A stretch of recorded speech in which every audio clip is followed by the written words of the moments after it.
അങ്ങനെ ഒടുവിൽ കെ സുധാകരൻ മത്സരത്തിനെത്തുകയാണ്. അദ്ദേഹത്തിന്റെ ഗർജനം ഹൈക്കമാൻഡ് മാത്രമല്ല മറ്റ് പലയിടങ്ങളിലും വലിയ പ്രകമ്പനങ്ങളാണ് സൃഷ്ടിച്ചത്. അതിന്റെ അടിസ്ഥാനത്തിൽ കെ സുധാകരന് മുമ്പിൽ വഴങ്ങിയിരിക്കുകയാണ് ഹൈക്കമാൻഡ് എന്ന് നമുക്ക് തീർച്ചയായിട്ടും പറയാം. അടുത്ത സ്റ്റേജ് എന്ന് പറയുന്നത് മറ്റു പല ചോദ്യങ്ങളാണ്. മത്സരിക്കുന്നു. ഇപ്പം LDFന്റെ 2 തവണയായിട്ട് കെ സുധാകരൻ മാറിയതിനു ശേഷം 2 തവണ അവിടെ ജയിക്കുന്നത് LDF ആണ്, രാമേന്ദ്രൻ കടന്നപ്പള്ളി. അതെ. അപ്പം വീണ്ടും അദ്ദേഹം തന്നെ വേണം, അങ്ങനെ കരുത്തുള്ള ഒരാൾ തന്നെ വേണം അത് തിരിച്ചു പിടിക്കാനായിട്ട്. തീർച്ചയായിട്ടും അദ്ദേഹം മത്സരിക്കും എന്ന് 3 തവണ ആണയിട്ട് പറഞ്ഞതാണ്. ഇവിടെ ഒരു വ്യത്യാസം എന്താണെന്ന് വെച്ച് കഴിഞ്ഞാൽ മറ്റു പലരും അപേക്ഷിക്കുകയായിരുന്നു എന്നെ മത്സരിപ്പിക്കണം എന്ന് പറഞ്ഞിട്ട്. പക്ഷേ സുധാകരൻ അപേക്ഷിക്കുകയായിരുന്നില്ല, ഞാൻ മത്സരിച്ചിരിക്കും എന്ന് യഥാർത്ഥത്തിൽ ഒരു ഭീഷണി മുഴക്കുകയാണ് ചെയ്തത്. ആ ഭീഷണിക്ക് മുമ്പിലാണ് ഹൈക്കമാൻഡൊക്കെ വഴങ്ങിയിരിക്കുന്നത്. ഇദ്ദേഹം ജയിച്ചു വരുമ്പോൾ തീർച്ചയായിട്ടും ജയിക്കുമെന്ന കാര്യത്തിൽ ഒരു സംശയമില്ല. ജയിച്ചു വരുമ്പോൾ അത് മറ്റു വലിയ ഭീഷണി ഉയർത്തും. എന്തൊക്കെയാണ് ആ ഭീഷണികൾ? ഞങ്ങൾ പറഞ്ഞ സുധാകരൻ്റെ കല്ലേ പിളർക്കുന്ന ഗർജനം എന്നൊക്കെ പറയാറുണ്ട്. സുധാകരൻ്റെ കാര്യത്തിൽ സംഭവിച്ചിരിക്കുന്നത് ഒരുതരം കല്ലേ പിളർക്കുന്ന ഗർജനം. അപ്പം ഇവിടെ സുധാകരൻ മത്സരിക്കും എന്ന് പറയുമ്പോൾ ഭീഷണിയല്ലത്, സ്വന്തം ആത്മവിശ്വാസത്തിൻ്റെ പരസ്യമായ ഡിക്ലറേഷനാണ്. ഭീഷണി എന്ന് ഞാൻ പറഞ്ഞത് മറ്റുള്ളവർക്ക് ഭീഷണി, തന്നെ തഴയാനിരുന്നവർക്ക് ഭീഷണി. ശരി. അപ്പം ഈ ആ സ്വലയ ഒരു അസേഷൻ ഉണ്ടല്ലോ, ആത്മവിശ്വാസമുള്ളവന് മാത്രം സാധിക്കുന്ന കാര്യമാണ്. ആത്മവിശ്വാസം ഉള്ളവന് മാത്രം സാധിക്കുന്ന കാര്യമാണ്. അതാണ് സുധാകരൻ. ആ ആത്മവിശ്വാസമാണ് സുധാകരനെ കെ സുധാകരനാക്കിയത്, കണ്ണൂരെ കോൺഗ്രസ്സുകാരുടെ നേതാവാക്കിയത്. ഇനി സുധാകരനെ ഏത് കുപ്പിയിൽ ആർക്കെങ്കിലും അടച്ചു മൂടാൻ പറ്റുമോ? സുധാകരൻ്റെ ഭൂതം, ആ കുപ്പിയുടെ ഭൂതം സുധാകരനെ പോലെ ഒരു ശക്തി ഒളിച്ചിരുന്ന കുപ്പി തുറന്നു കൊടുത്ത് ഇവരൊക്കെ തന്നെയാണ്. സുധാകരനെ ഒരു കുപ്പിയിലാക്കാൻ ശ്രമിച്ചു, അതാണ് കുഴപ്പം. ഒരു കുപ്പിയിലോ ഒതുങ്ങി നിൽക്കുന്ന ഒരാളല്ല സുധാകരൻ. ആ രീതിയിൽ സുധാകരനെ കൈകാര്യം ചെയ്യാൻ നോക്കിയ കോൺഗ്രസിൻ്റെ ഇവിടുത്തെ നേതാക്കന്മാർക്ക്, പ്രത്യേകിച്ച് ഇവിടുത്തെ നേതാക്കന്മാർ, ഇവർ പറയുന്നതനുസരിച്ച് അവിടെ ചെയ്യുന്നത് കനകൂലും ഒക്കെ ചെയ്യുന്നത്, ആ നേതാക്കന്മാർക്ക് പരാജയം പറ്റിയിരിക്കുന്നു. സുധാകരൻ രണ്ട് തരത്തിൽ ഡബിൾ എഡ്ജിൽ 2 തരത്തിൽ ഡാമേജ് ഉണ്ട്. ഒന്ന്, സുധാകരൻ മാറി നിന്നാലുണ്ടാകുന്ന കോൺഗ്രസിൻ്റെ സംഘടനാ പ്രവർത്തനത്തിൽ ഉണ്ടാകുന്ന, കണ്ണൂരെങ്കിലും ഉണ്ടാകുന്ന മന്ദിപ്പ് ഇടതുപക്ഷത്തിന് വലിയ മുതൽക്കൂട്ടാവും. ഒരു കടന്നുവരവിന്, ഒരു തിരിച്ചുവരവിന് എങ്ങനെയെങ്കിലും പറ്റുമോ എന്ന് ശ്രമിച്ചുകൊണ്ടിരിക്കുന്ന സമയത്താണ് സുധാകരൻ മാറുന്നതെങ്കിൽ അത് ഇടതുപക്ഷത്തിന് മുതൽക്കൂട്ട് തന്നെയാവും. 2, സുധാകരൻ കൂടെ നിന്ന് ഒരു പോരാട്ടത്തിന് സതീശനോ രമേശനോ ഇതിൽ ആരും തയ്യാറായാലും ഇപ്പോൾ നേടുന്നതിൻ്റെ ഇരട്ടി നേട്ടങ്ങൾ ഉണ്ടാക്കാനും പറ്റും. ഈ 2 നേട്ടങ്ങളും കൈമോശം വരുന്ന സ്റ്റേജിലേക്കാണ് കോൺഗ്രസ് പോയത്, കോൺഗ്രസിൻ്റെ നേതാക്കന്മാർ പോയത്. ഇവിടെ ഇനി എന്താ ഇവിടെ സംഭവിക്കാൻ പോകുന്നത്? ഇവിടെ നമുക്കറിയാം, കോൺഗ്രസ് എന്ന് പറയുന്നത് ഒരു ആൾക്കൂട്ടത്തിൻ്റെ ഒരു വലിയ ആഘോഷമാണ്. ഈ ആൾക്കൂട്ടത്തിൻ്റെ ഒരു വലിയ ജനാധിപത്യ ആഘോഷമാണ് കോൺഗ്രസ് എന്ന് പറയുമ്പോഴും അതുകൊണ്ട് തന്നെ പല രീതിയിലുള്ള ഭീഷണികളും ഇത് നേരിടുന്നുണ്ട്. ഒരു അടച്ചുറപ്പുള്ള ഒരു പ്രസ്ഥാനമാക്കിയിട്ട് ഇതിനെ മാറ്റാൻ സാധിക്കുന്നില്ല. അതിനുള്ളൊരു നേതൃത്വം, തലയെടുപ്പുള്ളൊരു നേതാവില്ല എന്നതിൻ്റെ ഒരു പ്രശ്നം. LDF ഒക്കെ ആ രീതിയിൽ ഒരുപാട് രക്ഷപ്പെടുന്നത് പിണറായിനെ പോലുള്ള കരുത്തനായിട്ടുള്ളൊരു നേതാവുണ്ട് എന്നുള്ളതുകൊണ്ടാണ്. അത് വലിയ ഉലച്ചലൊന്നും ഇല്ലാതെ, ഇപ്പം ഉലച്ചലുണ്ട് എങ്കിലും ഇത്ര നാളും പിടിച്ചുകൊണ്ടുപോകാൻ പറ്റിയത് അങ്ങനെ ഒരു നേതാവ് ഉള്ളതുകൊണ്ടാണ്. ആരാണ് കോൺഗ്രസിന് അങ്ങനെ തലയെടുപ്പുള്ള ഈ ഒരു കേഡർ അല്ലെങ്കിൽ ഒരു സെമി കേഡർ സംവിധാനത്തിലേക്ക് ഇതിനെ ഉയർത്തിക്കൊണ്ടുവരാൻ, കലാപങ്ങളില്ലാത്ത ഒരു അന്തരീക്ഷത്തിലേക്ക് അടുത്ത 5 വർഷത്തെ ഭരണം കൊണ്ടുപോകണം എന്നൊരു വിശ്വാസ്യത ജനങ്ങൾക്ക് തീർച്ചയായിട്ടും ഉണ്ടാവണ്ടേ? അതിനെ നയിക്കാനായിട്ട് ആരാ ഉള്ളത്? കണ്ണടച്ചുകൊണ്ട് ഒറ്റ വാക്കിൽ ഉത്തരം പറയാം. നയിക്കാനായിട്ട് വരാനിരിക്കുന്ന ഈ 5 വർഷം എന്ന് പറഞ്ഞാൽ എളുപ്പമുള്ള 5 വർഷമല്ല. അധികാരം നഷ്ടപ്പെടുന്നവർ ഈ വേട്ടപ്പട്ടികളെ പോലെ, വേട്ടനായ്ക്കളെ പോലെ കുറച്ചുകൊണ്ട് പുറത്തു ചാടും. CPM-ൻ്റെ ഇപ്പോൾ ജയിലിൽ കിടക്കുന്ന കുറേ പേര് പുറത്തുണ്ട്, ഇനി ജയിലിലേക്ക് പോകാൻ തയ്യാറായും കുറേ പേര് പുറത്തുണ്ട്. ഇവരെല്ലാം കൂടെ രാജ്യത്ത് സൃഷ്ടിക്കാൻ പോകുന്ന, സംസ്ഥാനത്ത് സൃഷ്ടിക്കാൻ പോകുന്ന കലാപത്തെ നേരിടണമെങ്കിൽ പോലീസ് മാത്രം പോരാ, ജനങ്ങളെയും കൂടെ അണിനിരത്താൻ പറ്റണം. സുധാകരൻ ആ ജനങ്ങളെ അണിനിരത്തി CPM കാബാലികളുടെ കലാപത്തെ എങ്ങനെ നേരിടാമെന്ന് സമർത്ഥമായി കാണിച്ചു തന്ന ആളാണ്. രാമകൃഷ്ണൻ എന്ന് പറഞ്ഞ ജില്ല DCC പ്രസിഡൻ്റായിരുന്ന ആളാണ് അതിന് നേതൃത്വം തുടങ്ങി വെച്ചത്. പക്ഷെ അത് പൂർത്തീകരിച്ചത്, ആ കർമ്മം പൂർത്തീകരിച്ച് CPM-കാരൻ നിൻ്റെ സ്ഥാനം ഇവിടെയാളാ എന്ന് കൈ ചൂണ്ടിക്കൊണ്ട് പറഞ്ഞ് ഈ മാഹിപ്പാലത്തിന് ഇപ്പുറത്തേക്ക് ഇനി നീ ഒരാളുടെ ശവം പോലും കൊടുത്തുവിടില്ല എന്ന് പറഞ്ഞയാൾ സുധാകരനാണ്. അപ്പോൾ ഇനി സുധാകരനെ കാത്തിരിക്കുന്ന ചോയ്സ് പറയാം. സുധാകരൻ സ്വാഭാവികമായിട്ടും അദ്ദേഹം അറിയിക്കുന്നതാണ്, അദ്ദേഹത്തിന് ആരോഗ്യ പ്രശ്നം എനിക്കറിയത്തില്ല, ആരോഗ്യം അനുവദിക്കുമെങ്കിൽ കേരളത്തിൻ്റെ മുഖ്യമന്ത്രിയാകാൻ ഏറ്റവും നല്ല ആൾ കെ സുധാകരൻ. ആരോഗ്യം അനുവദിക്കുമെങ്കിൽ കേരളത്തിൻ്റെ മുഖ്യമന്ത്രിയാകാൻ ഏറ്റവും നല്ല യോഗ്യൻ സുധാകരനാണ്. അതിൻ്റെ കാരണം എതിർ വരാൻ പോകുന്ന ആരാണെന്ന് അറിയണം. എതിർ വരാൻ പോകുന്ന സാത്വികനെ പി കെ വാസു എന്നൊരു CPM-ൻ്റെ നേതാവാണെങ്കിൽ കുഴപ്പമില്ല. ഇതിലിപ്പോൾ വളരെ യാഥാർത്ഥ്യബോധത്തോടു കൂടി നമ്മൾ സംസാരിക്കണമല്ലോ, വെറുതെ ആളുകളെ പറഞ്ഞു പറ്റിച്ചിട്ട് കാര്യമില്ല. ഇവിടെ 100+ സീറ്റൊന്നും കോൺഗ്രസ്സോ അല്ലെങ്കിൽ UDF നേടാൻ വേണ്ടിയിട്ട് പോകുന്നില്ല. അതിനുള്ളൊരു സാധ്യത നിലവിൽ കാണുന്നില്ല. അപ്പോൾ ഏതാനും ചെറിയ സീറ്റുകളുടെ ഒരു വ്യതിയാനത്തിൽ എന്തും സംഭവിക്കാം. പക്ഷെ പ്രതിപക്ഷം തീർച്ചയായിട്ടും വളരെ അതിശക്തമായിരിക്കും, അഗ്രസീവായിരിക്കും. ആ പ്രതിപക്ഷം LDF ആണെങ്കിൽ ആ അഗ്രസീവായിട്ടുള്ള പ്രതിപക്ഷത്തെ നയിക്കാനായിട്ട് കരുത്തുള്ള വീറുള്ള ഒരാൾ വേണം. ആരാണത്? ആരാണ് നിലവിലുള്ളത്? ഭരണപക്ഷത്ത് LDF പ്രതിപക്ഷത്താണെങ്കിൽ LDF പ്രതിപക്ഷത്താണെങ്കിൽ ഭരണപക്ഷം നയിക്കാൻ സുധാകരനാണ് ബെസ്റ്റ് ചോയ്സ്. സുധാകരൻ. പിന്നെ എന്നോട് ചോദിച്ചാൽ വേറെ പേര് പറയും. ഒരാളെ കണ്ട് രണ്ടാമത് മൂന്നാമത് പറയാൻ ഇഷ്ടംപോലെ പേരുണ്ട്. മാത്യു കുഴൽനാടൻ മോശമായിരിക്കില്ല, അങ്ങനെ ഉണ്ട് ഇഷ്ടംപോലെ. ഇവർ ജാതീയ സമവാക്യം മറ്റതൊക്കെ നോക്കുന്നില്ലെങ്കിൽ ഇപ്പോഴും ആ വർത്തമാനം പറഞ്ഞുകൊണ്ടിരിക്കണേ. ജാക്കോബേക്കാരൻ, ഈഴവര്, നായർ, പിന്നെ പട്ടികജാതി പട്ടികവർഗം, ആ സംസാരം നിർത്തിയിട്ട് നോക്കൂ. കോൺഗ്രസിന് നിലവിൽ ഇപ്പോൾ ഒരു വലിയ ഇതൊരു നായന്മാരുടെ അല്ലെങ്കിൽ അങ്ങനെയുള്ള പല സമുദായങ്ങളുടെ ഒരു മാത്രം കുത്തകയാണെന്നുള്ള വിമർശനങ്ങൾ കഴിഞ്ഞ ദിവസങ്ങളിലൊക്കെ താങ്കൾ പറഞ്ഞ ഒരു വാചകം വെച്ച് പൂരിപ്പിക്കാം. കോൺഗ്രസിനെ പറ്റിയുള്ള ഏറ്റവും ഇതുവരെയുള്ള വിമർശനം നായന്മാരുടെ നേതൃഭാരത്താൽ നടുവൊടിഞ്ഞ കോൺഗ്രസ്. നായന്മാരുടെ നേതൃഭാരത്താൽ നടുവൊടിഞ്ഞ കോൺഗ്രസ്. അത്രയ്ക്ക് നായന്മാരെ നമുക്ക് റെഡിയായിട്ട് വരും. അതാണ് അതിനെ പറ്റിയുള്ള കമൻറ്റ്. ആ സിറ്റുവേഷൻ മാറിയിട്ട് കഴിവുള്ളവനാകുക എന്നുള്ള രീതിയിലേക്ക് വന്നാൽ ഈ കൂട്ടത്തിൽ ഞാൻ ആദ്യം പറഞ്ഞ സുധാകരൻ്റെ പേര് വരും, ഫസ്റ്റ് വരും. പിന്നെ മുഖ്യമന്ത്രി ആകാൻ ശ്രമിക്കുന്ന പലരും അതിന് കപ്പാസിറ്റി ഉള്ളവരാണോ? ഉദാഹരണം പറയാം. നമ്പർ 1 ആയിട്ട് ഇപ്പം പത്രയും മാധ്യമങ്ങൾ സൃഷ്ടിച്ചിരിക്കുന്നത് VD സതീശനാണ്. VD സതീശൻ സാമാന്യം നന്നായിട്ട് പെർഫോം ചെയ്യും, കാര്യങ്ങൾ അവതരിപ്പിക്കും. പക്ഷേ ഒരു പോരാളി എന്നുള്ള നിലയിൽ അത്തരം പോരാട്ട രംഗത്ത് VD സതീശൻ ഇതുവരെ വന്നിട്ടില്ല. നമ്മളൊരു യാഥാർത്ഥ്യബോധത്തിൽ അതുകൊണ്ട് ഞാൻ പറയുന്നത് VD സതീശൻ പറഞ്ഞത് എന്താ, അദ്ദേഹമാണ് തീർച്ചയായിട്ടും വിജയിക്കുകയാണെങ്കിൽ അതിൻ്റെ പല ക്രെഡിറ്റും VD സതീശൻ ഉള്ളതാണെന്നുള്ള കാര്യത്തിൽ ഒരു തർക്കമില്ല കേട്ടോ ആ വിഷയത്തിൽ. പക്ഷേ ഈ 100+ എന്ന് പറയുന്ന ഒരു ആത്മവിശ്വാസം അദ്ദേഹം ഭയങ്കരമായിട്ട് പ്രകടിപ്പിച്ചിട്ടുണ്ട്. ഒരു പക്ഷേ ഒരു 5-8 സീറ്റുകൾക്ക് മാത്രമാണ് വിജയം സംഭവിക്കുന്നതെങ്കിൽ അതിൻ്റെ പഴി അദ്ദേഹം കേൾക്കേണ്ടി വരും. എവിടെ 100+ എവിടെ എന്ന ചോദ്യം അദ്ദേഹം നേരിടേണ്ടി വരും. എന്തുകൊണ്ടത് 100+ലേക്ക് എത്തിക്കാൻ സാധിച്ചില്ല? അങ്ങനെ സംഭവിച്ചാൽ വെറും 5-8 സീറ്റുകളുടെ മാത്രം പിൻബലത്തിലാണ് ജയിക്കുന്നതെങ്കിൽ 100+ എവിടെ? എന്തുകൊണ്ട് നിങ്ങൾക്ക് 100+ലേക്ക് എത്തിക്കാൻ പറ്റിയില്ല എന്നുള്ള ചോദ്യം എങ്ങനെ നേരിടും? അവിടെയാണ് താങ്കളുടെ ഏറ്റവും ഇൻട്രസ്റ്റിംഗ് ആയിട്ടുള്ളൊരു ക്വസ്റ്റ്യൻ എന്ന് പറയാൻ പറ്റിയൊരു സമസ്യ പറഞ്ഞിരിക്കുന്നത്. VD സതീശൻ്റെ ഒരു കാര്യം പറഞ്ഞിട്ടുണ്ട്, 100-നടുത്ത സീറ്റുകൾ. അത് ഏറ്റവും നല്ല ഭൂരിപക്ഷത്തിൽ UDF-നെ അധികാരത്തിൽ എത്തിച്ചില്ലെങ്കിൽ താൻ വനവാസത്തിന് പോകും. ഒരു വാചകമുണ്ട്. അത് വേറൊരു എലിമൂടി ഉണ്ട് അതിനകത്തറിയാവോ? രമേശ് ചെന്നിത്തല പ്രതിപക്ഷ നേതാവായിരുന്നു. എത്തിയോ? കോൺഗ്രസ് രണ്ടാമത് അധികാരത്തിൽ എത്തിയോ? ആ ഒറ്റ സ്റ്റേറ്റ്മെൻറ്റിൽ കൂടെ രമേശ് ചെന്നിത്തലയുടെ എല്ലാ ക്ലെയിമിനെയും ഇല്ലാതാക്കി. രമേശ് ചെന്നിത്തലയ്ക്ക് സാധിച്ചില്ല. കോൺഗ്രസിനെ അധികാരത്തിൽ തിരിച്ചു കൊണ്ടുവരാൻ രമേശ് ചെന്നിത്തലയ്ക്ക് സാധിച്ചില്ല.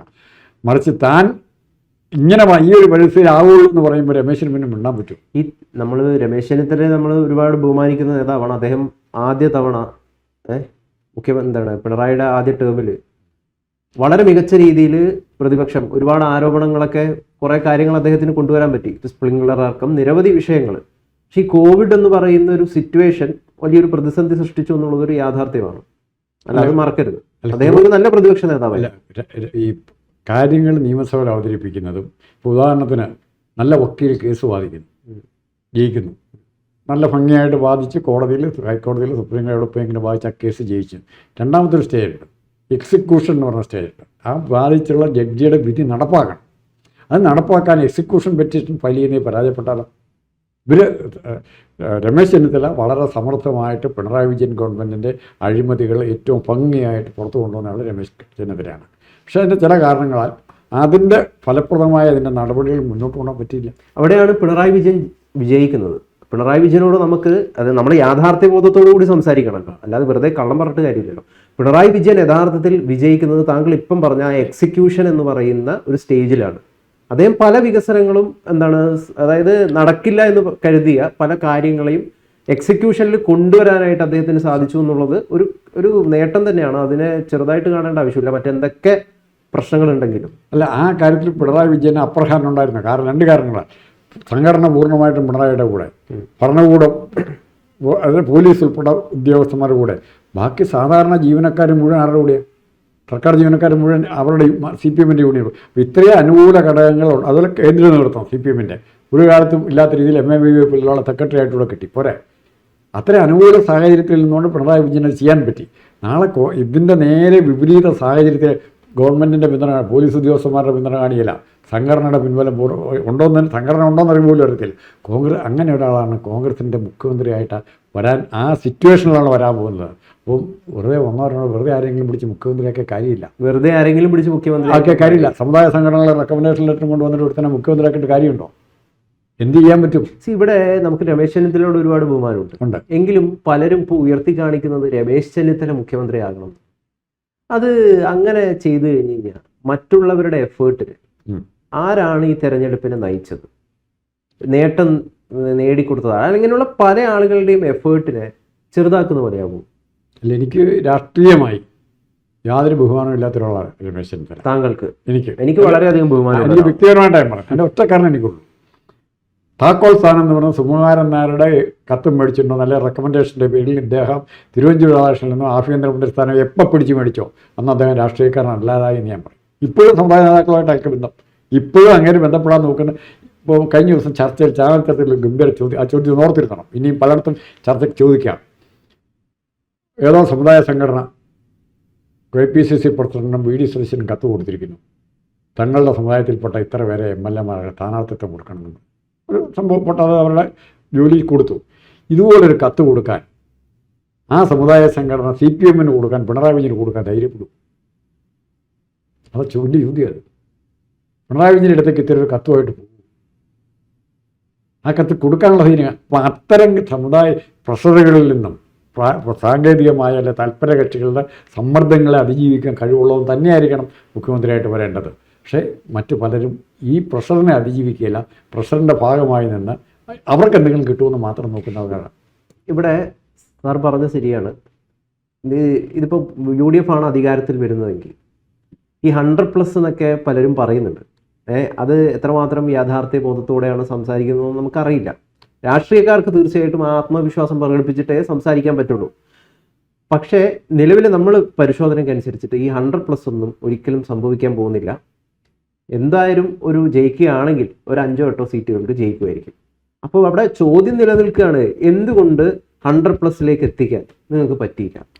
ആ ചോദ്യം സതീശനെതിരായിട്ട് വരും. സതീശനായ ഉത്തരവാദിത്തം ഏറ്റെടുത്തിരിക്കുന്ന ആളാണ്. 100-100 സീറ്റുമായി അധികാരത്തിൽ വരുമെന്ന് കോൺഗ്രസ്സുകാർക്ക് മാത്രമല്ല കേരളത്തിലെ മുഴുവൻ ജനങ്ങൾക്കും ഉറപ്പ് കൊടുത്തിരിക്കുന്ന ആളാണ് സതീശൻ. അപ്പോൾ ഈ ചോദ്യം ആരാ നേരിടേണ്ടത്? VD സതീശൻ നേരിടണം. അപ്പോൾ സ്വാഭാവികമായിട്ട് അദ്ദേഹത്തിന് ചെയ്യാവുന്ന കാര്യം എന്നാ, സന്യാസിന് പോയില്ലെങ്കിലും മുഖ്യമന്ത്രി സ്ഥാനം വേണ്ട എന്ന് സ്വമനസാലെ തീരുമാനിക്കാൻ സതീശൻ നിർബന്ധിതനാകുന്ന ഒരു സാഹചര്യം ഉണ്ടാവുന്നത്. അങ്ങനെ വരുമ്പോഴാണ് അടുത്ത ചോയ്സിലേക്ക് നമ്മൾ. ആ ചോയ്സിലാണ് സുധാകരൻ്റെ പേര് ഫസ്റ്റ് നിൽക്കും. ഇപ്പോൾ CPM എന്ന് പറയുന്ന പ്രസ്ഥാനത്തിൻ്റെ ഏറ്റവും വലിയ മെറിറ്റ് എന്താ? അടച്ചുറപ്പുണ്ട്, അതിന് ലീഡർഷിപ്പ് ഉണ്ട്, അടച്ചുറപ്പുണ്ട്, അതിനൊരു ഉറപ്പുണ്ട് എന്നുള്ളതാണ്.